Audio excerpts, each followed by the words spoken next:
What would you do if the HOA built a park on your private land without asking? Watch as one homeowner discovers the shocking truth, fights back, and exposes the overreach in this unbelievable HOA nightmare. The problem began on a quiet Wednesday morning, the kind of morning where nothing significant is supposed to happen. The homeowner stepped outside expecting the usual stillness that greeted him at the edge of the neighborhood. His property sat on the far end of the subdivision, where the land widened into a gentle slope and opened into a stretch of unused space he had purchased specifically for privacy. For years, that piece of land had been his sanctuary, an untouched buffer between him and the increasingly intrusive whims of the HOA. He valued that land the way others valued silence or solitude. It represented ownership, control, and freedom from interference. That morning, however, the familiar silence had been replaced by an unmistakable disturbance. The low rumble of machinery echoed from somewhere near the back of the property. At first, he assumed it must be coming from a distant street or maybe even another neighborhood entirely. But as the sound persisted, it grew clearer and more distinct, vibrating through the ground in a way that suggested proximity. Too close, much too close. As he walked toward the far boundary line, the noise became louder and more chaotic. Metallic thuds, gravel being pushed aside, engines humming steadily as if engaged in purposeful work.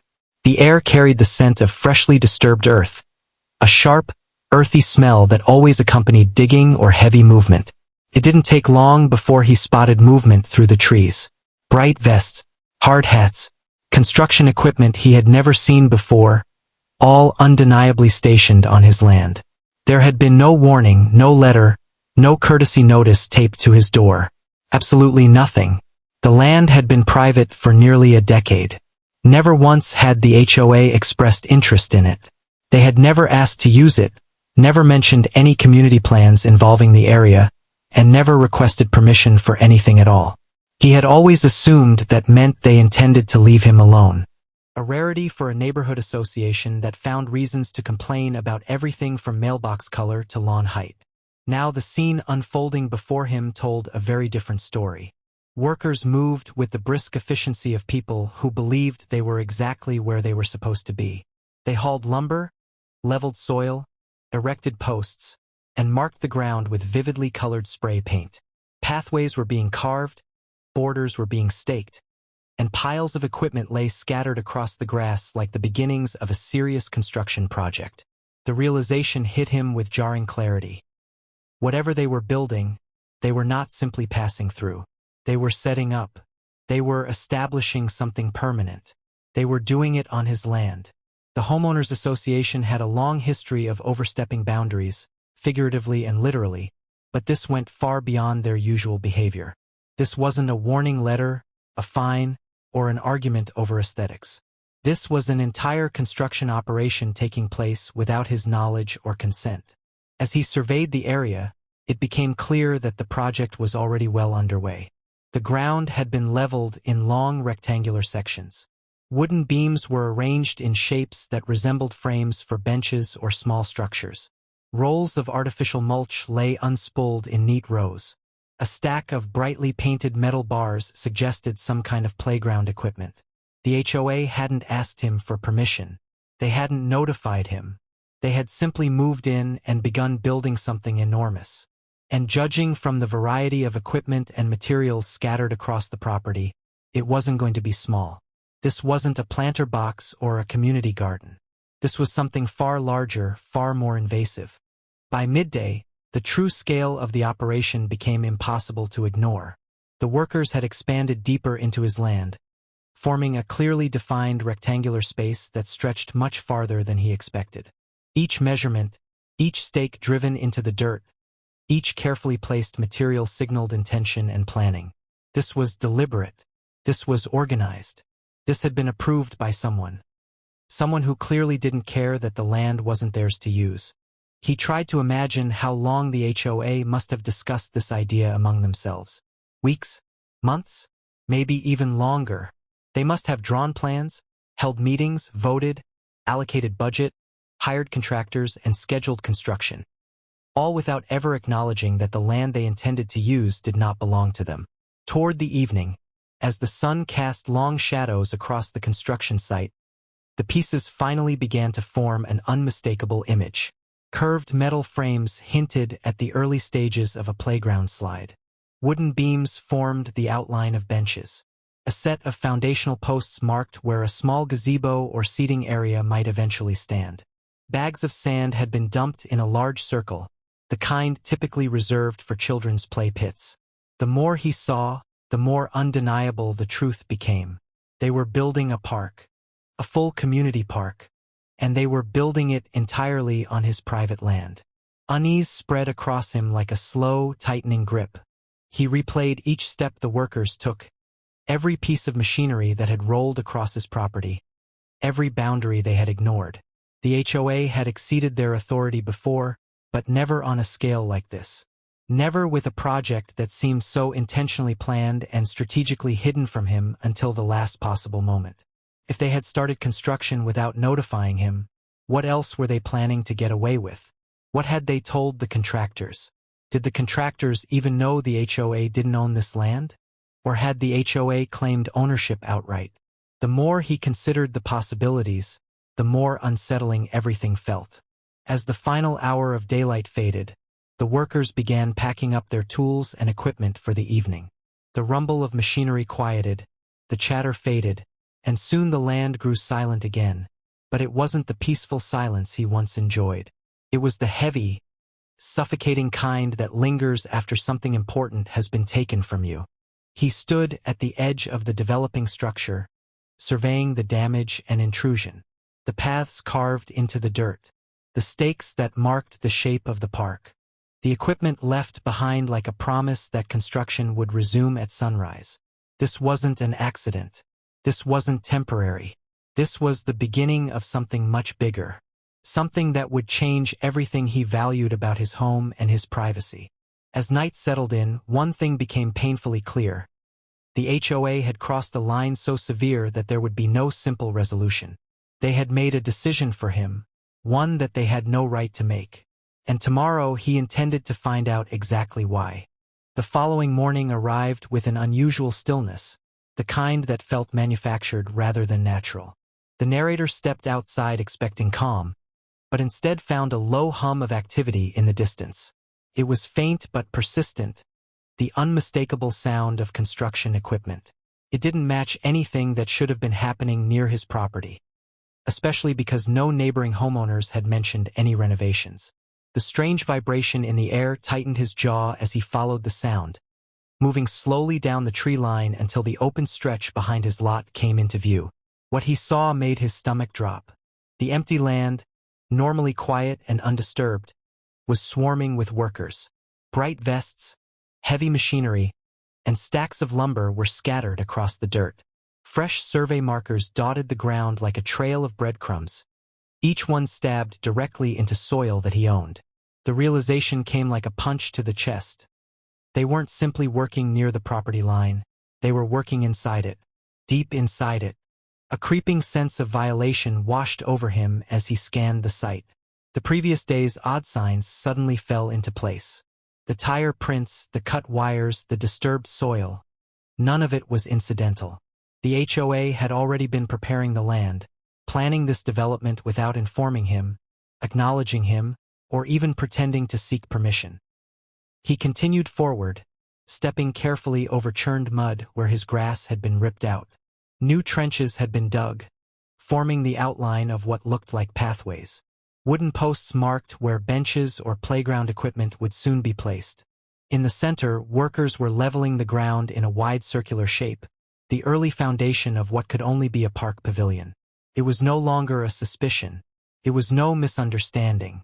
It was deliberate construction fully underway, on land the HOA did not own. The narrator felt the weight of anger begin to settle, heavy and cold. He had always known the HOA was intrusive, but he had underestimated just how far they were willing to reach. This wasn't micromanagement. This wasn't an overreach. This was a takeover. He took several steps further, examining the deeper sections of disturbed earth. A trench cut across the back portion of his property, clearly intended for irrigation lines. A pile of pipes lay waiting in a neat row. On another side, gravel had already been spread for what would likely become a pathway. He imagined how easily the HOA would later claim that this land had always been part of the public space, how quickly they would rewrite boundaries and history to suit their narrative. The workers themselves paid little attention. They moved with practiced efficiency, unaware of the property lines they were violating, or perhaps not caring. They had been hired to perform a job, and they executed it with the indifference that came with following orders. But their indifference did nothing to calm the fury building in the narrator's chest. He walked the perimeter, evaluating the extent of the intrusions. It wasn't just a few feet inside the boundary. They had taken nearly a quarter of an acre, carving into his property as if it had always belonged to the HOA. It was impossible to believe this level of planning had occurred without meetings, approvals, budgets, discussions, or paperwork. The project was too large, too coordinated, too structured to be spontaneous. Someone somewhere had signed off on it, fully aware that the land was not theirs. A breeze swept across the site, carrying the scent of freshly cut wood. It should have been a pleasant smell, but instead it felt like an insult, the aroma of construction marking the beginning of a long battle he hadn't chosen but would now be forced to fight.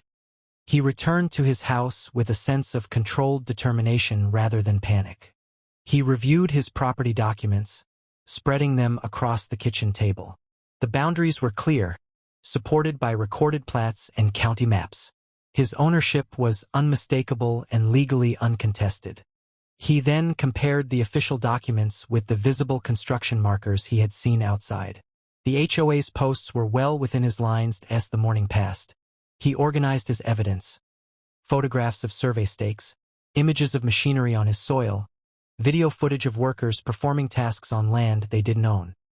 He recorded every detail with the precision of someone who understood that proof would soon become his most valuable shield. By early afternoon, he stepped outside again, wanting one more look at the site. But when he approached, he noticed a new sign that hadn't been there that morning. A temporary board had been staked into the ground: Community Recreation Project, Future Public Park Area. The sign included the HOA logo, bright and unapologetic, as though it had every right to stand there. The narrator felt his jaw tighten again. They weren't merely building. They were announcing their claim in broad daylight. Throughout the rest of the day, he observed the workers as they continued shaping the land. Gravel spread wider, outlining walkways. Several pallets of playground equipment were unloaded from a truck, further solidifying the HOA's intentions. By late afternoon, concrete forms were positioned for what would soon become a restroom structure. Every new addition drove the point deeper. The HOA saw his property not as private land but as an extension of its authority. But beneath the frustration, a different energy began to form, an unwavering resolve. They might have underestimated him, assuming he would accept this intrusion, assuming that the average homeowner would crumble under the weight of bureaucratic pressure. But he wasn't average. He had no intention yielding. As evening approached, the last rays of sunset fell across the altered landscape. The park's skeleton cast long shadows across the churned earth. It was a sight that would have been beautiful if not for the theft it represented. Yet in those shadows, the narrator found clarity. They had taken their first move without hesitation, but now it was his turn. He returned to his home, gathering his documents, his recordings, and his certainty. Chapter 1 had been the discovery. Chapter 2 had been the confirmation. Now, the real conflict was beginning, and the next step would define everything that followed. The sun dipped below the horizon, and with it, the narrator prepared to push forward into the next day. A day that would mark the true start of the battle ahead. Morning arrived heavy with tension, and the narrator felt it before he even stepped outside. The noise of construction had intensified, echoing across the property like an approaching storm. Each metallic clang and rumble of machinery served as a reminder that the HOA was pushing forward with complete confidence, convinced no one would stand in their way. But today, the narrator planned to make it clear that someone would. Before confronting anyone, he organized every piece of evidence he had collected. Property deeds, plats, survey maps, timestamps on photos, videos showing the workers digging well inside his boundary. Everything was arranged neatly in a folder. The documents weren't just proof. They were armor. He stepped outside and approached the worksite with calm, deliberate strides. The workers continued without acknowledging him, focused on installing the forms for the pavilion's concrete foundation. The circular outline was now unmistakable, reinforced and prepped for the morning's pour. To one side, a set of steel rails had been unloaded, likely for the play structure. The park was transforming quickly, almost as if the HOA wanted it completed before anyone could stop them. A supervisor in a neon vest finally noticed him and approached. Though the conversation itself was not recorded here, the exchange shifted nothing. The workers had been contracted through the HOA, and the HOA had told them that the land was already approved for the project. Whether they believed the narrator or not, they continued the job. The machinery roared back to life, refusing to pause even momentarily. The narrator returned home with an even deeper sense of unease. The HOA had moved far enough into the project that they likely had no intention of backing out. And that realization meant the problem was far bigger than he'd initially feared. This wasn't an accidental encroachment. It wasn't a misinterpretation of property lines. It was a coordinated effort fueled by either negligence or entitlement, and either one was unacceptable. He called the county records office next, seeking verification of every boundary line. The county confirmed his suspicions. The land being developed belonged entirely to him, with no conditional easements, no community rights, and no shared ownership clauses. The HOA had no jurisdiction, no claim, and no legal pathway that would justify their construction. With each new confirmation, the narrator's resolve strengthened. But the HOA was not silent for long. Later that afternoon, he found an envelope taped to his front door. Inside was a formal letter on HOA letterhead. It claimed that the land behind his property was being incorporated into a community improvement initiative, and that the HOA believed the land had been unmaintained and unused, therefore qualifying it as recoverable for community benefit. The letter cited no law, no documentation, and no authority. Just vague language wrapped in bureaucratic confidence. The narrator read it twice, stunned by the audacity. The HOA was now trying to reframe the situation as though they were doing the neighborhood a favor, casting him as the unreasonable obstacle. The strategy was transparent. Create pressure, assert dominance, and hope the homeowner would fold under the weight of community expectations. But the more they pushed, the harder he pushed back. That evening, he began preparing a detailed report for the county zoning department. He included photographs of the construction, maps highlighting the intrusion, copies of the HOA's letter, and a written statement detailing every step of the unauthorized project. He also contacted a local land use attorney known for handling property disputes involving HOAs.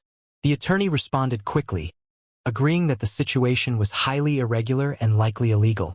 They scheduled a consultation for the next morning. As night settled in, the narrator stepped outside once more, observing the partially built structures under the floodlights the workers had set up.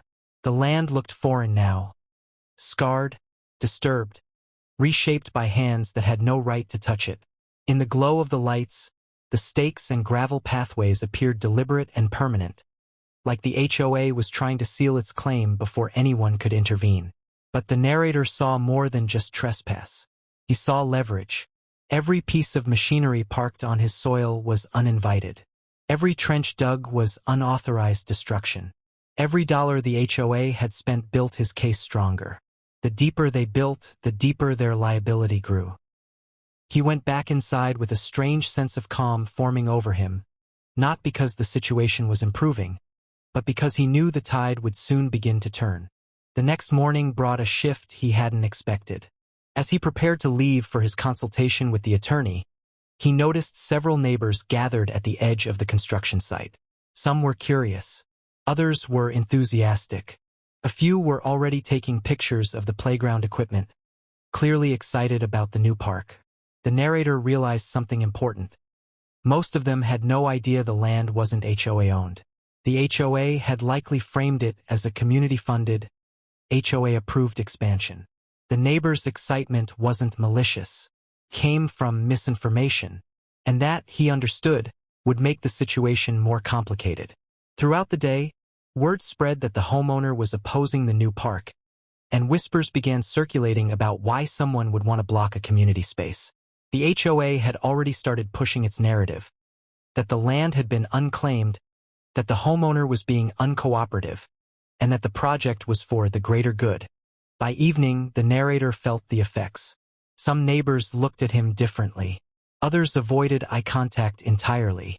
The HOA was working fast, not only building the park but shaping public perception.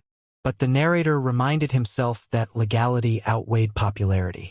Boundary lines didn't care about opinions. The land was his, undisputed and documented. Later that night, he drafted one more plan, something that would shift control back in his direction. He knew the HOA thrived on silence, secrecy, and confusion. So he would bring clarity. He would bring visibility. And he would bring the truth. What he planned next would expose everything the HOA had done in the shadows. And when morning came, the HOA would realize they had picked the wrong property, the wrong owner, and the wrong battle. The next morning dawned with a tense stillness that seemed almost deliberate, as if the neighborhood itself had paused to watch what would unfold. The narrator awoke early, mentally reviewing every step of the plan he had crafted the night before. After days of watching the HOA move with unchallenged confidence, he realized the battle required more than documentation. It required exposure. He needed to bring visibility to the violations before the park became an irreversible reality. He stepped outside and surveyed the worksite from a distance. The transformation of his property had progressed further overnight. Paths were fully outlined, wooden frames had been reinforced, and the foundations for benches and play structures were now set. It was an impressive display of construction prowess, but one built entirely on land that wasn't theirs. Each visible structure strengthened the case he had been preparing. Every detail became leverage, every mark a testament to the HOA's overreach. He first began by taking aerial photographs with a small drone he had purchased for monitoring property lines. From above, the scope of the intrusion became terrifyingly clear. The area claimed by the HOA stretched far beyond the boundary markers he had first noticed, encompassing nearly the entire rear section of his property. He mapped it meticulously, tracing the edges, highlighting the locations of machinery, posts, and materials. By the time he finished, he had a visual record that no HOA member could dispute.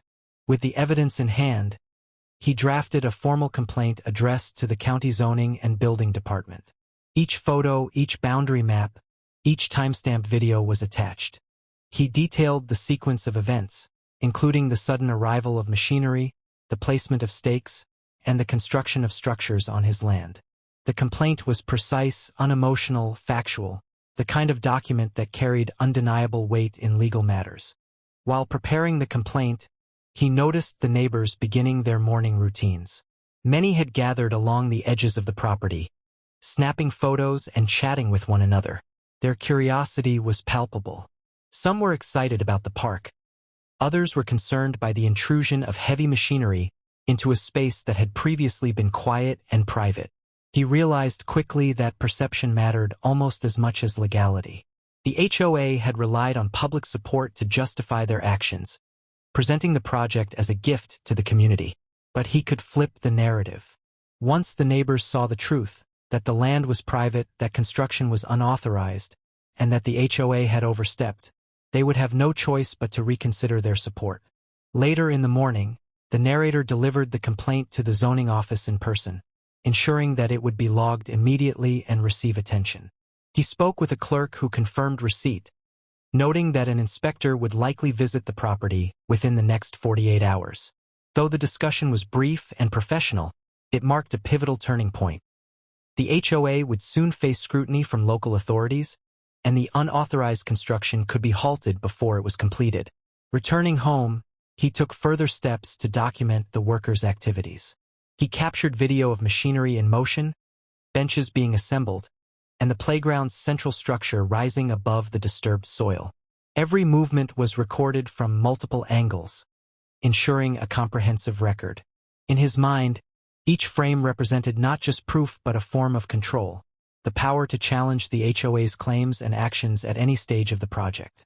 By early afternoon, he noticed unusual activity among the workers. There was a visible pause in the construction schedule. Some seemed hesitant, exchanging glances and whispering to one another. A subtle tension filled the air, though the machines continued their low hum. He realized that the presence of cameras, complaints, and documentation had begun to disrupt their usual efficiency. The HOA's plan to assert dominance relied on uninterrupted progress, but visibility had weakened their advantage. Encouraged by this shift, he decided to make one more strategic move. He printed large maps of his property, highlighting the intrusion of the park. He placed these maps along key points of his property line, visible from the street and to any curious neighbor walking by. He hoped that when residents passed, they would finally see what he had seen: a massive construction project illegally occupying private land, under the guise of a community improvement. Throughout the day, he continued to monitor the workers, but also noticed HOA board members arriving in small clusters. The president, visible from the main entrance, carried herself with the same air of confidence and authority she had displayed since the beginning. She spoke to workers, pointed at areas of construction, and moved about with a sense of ownership. Yet beneath the poise, there was now an undercurrent of unease. Perhaps they had realized that the legal complaint and the public documentation would prevent their unchecked progress. Evening approached, and the worksite quieted once again, but the narrator remained vigilant. He reviewed the maps, videos, and photographs, ensuring every detail was accounted for. He sent copies of the documentation to his attorney, outlining the exact sequence of events and specifying which aspects violated property laws. Each record strengthened his position, creating a foundation that could not be ignored. As the sun set, the narrator reflected on the escalation. The situation had moved from surprise intrusion to controlled exposure. By documenting, reporting, and strategically informing the community, he had shifted the balance of power. What once seemed like an unstoppable force, the HOA's aggressive construction, was now vulnerable to legal intervention and public scrutiny. He realized that tomorrow, when inspectors and perhaps even media arrived, the confrontation would become unavoidable. The HOA had invested time, resources, and authority into the park project, but his preparation meant that every step forward would be scrutinized. The narrative was no longer theirs to control. In that quiet moment, he allowed himself a brief sense of satisfaction. The battle was far from over, but the scales had begun to tip. What had started as an unauthorized construction project on his private land had evolved into an opportunity for justice, transparency, and accountability. And when the next day arrived, the HOA would face consequences they had never imagined.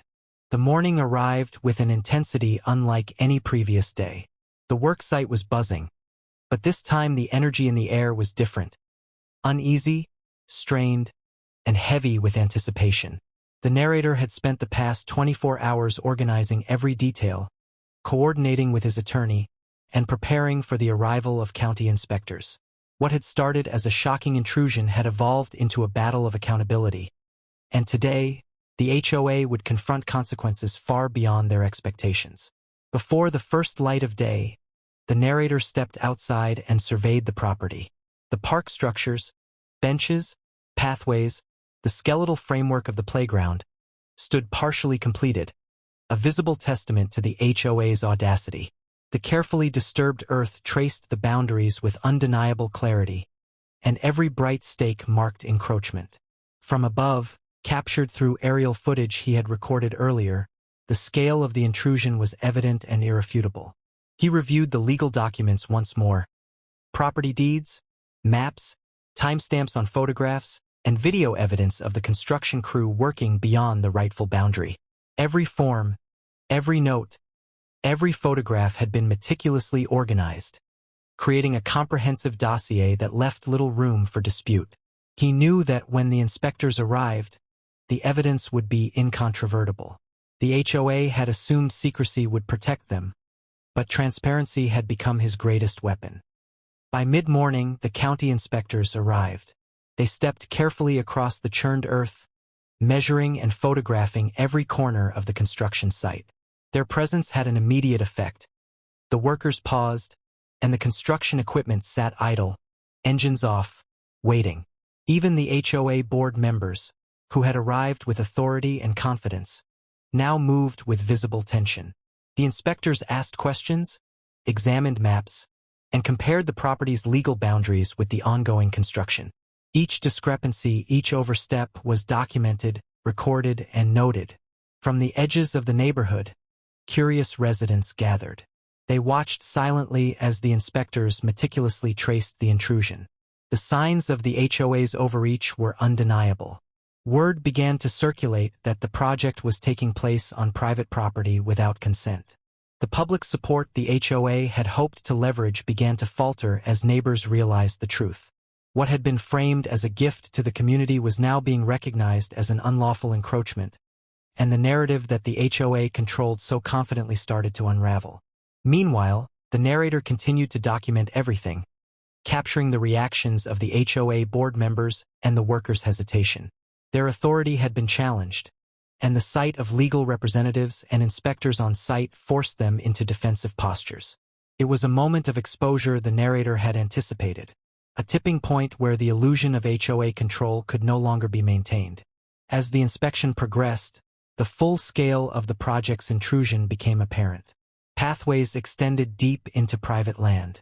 Foundations and stakes had been placed where they had no right to exist. The playground and seating structures, impressive as they were, had been built on soil that legally belonged to the narrator. Every detail of the unauthorized development was documented, creating an unassailable record. By late afternoon, the inspectors concluded their assessment. Their report confirmed everything the narrator had suspected. The HOA had overstepped legal boundaries, the construction had been unauthorized, and the homeowner had full rights to demand removal and restoration. The report outlined potential violations, liability for damages, and the immediate requirement for the HOA to halt construction and submit plans for remediation. The narrative had shifted entirely. The HOA, which had assumed control through audacity, now faced accountability enforced by law. The narrator stood quietly, watching the HOA board members confer in hushed, tense tones. Their confidence had evaporated, replaced by uncertainty and the realization that their actions were no longer insulated from scrutiny. He understood that their next steps would be cautious, constrained, and reactive, exactly as he had anticipated.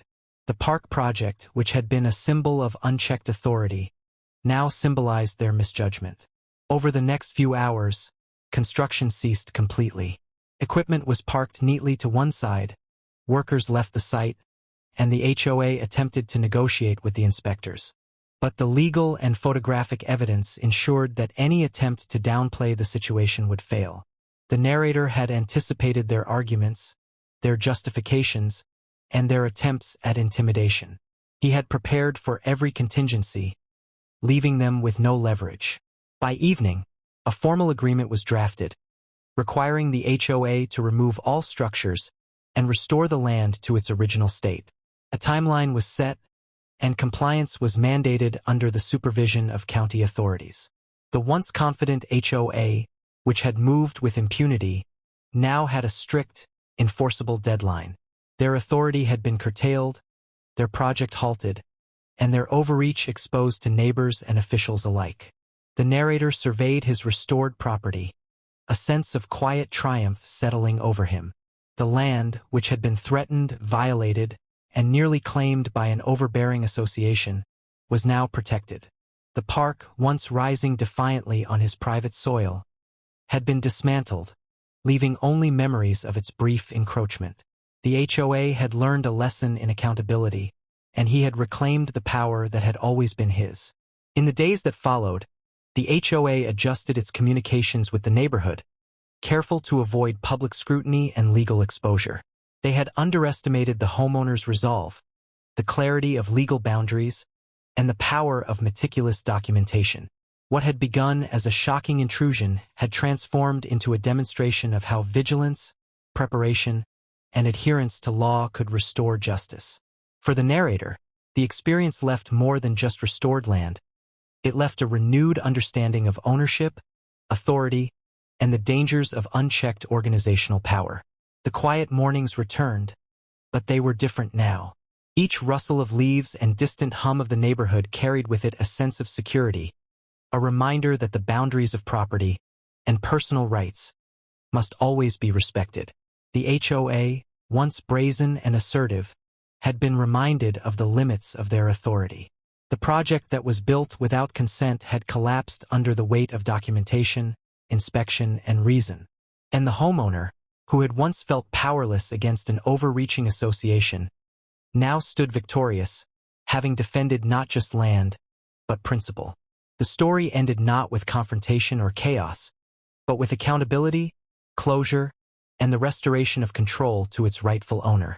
The park that had threatened his property existed now only in photographs and memories, a cautionary tale of entitlement, oversight, and the inevitable consequences when authority exceeds its bounds.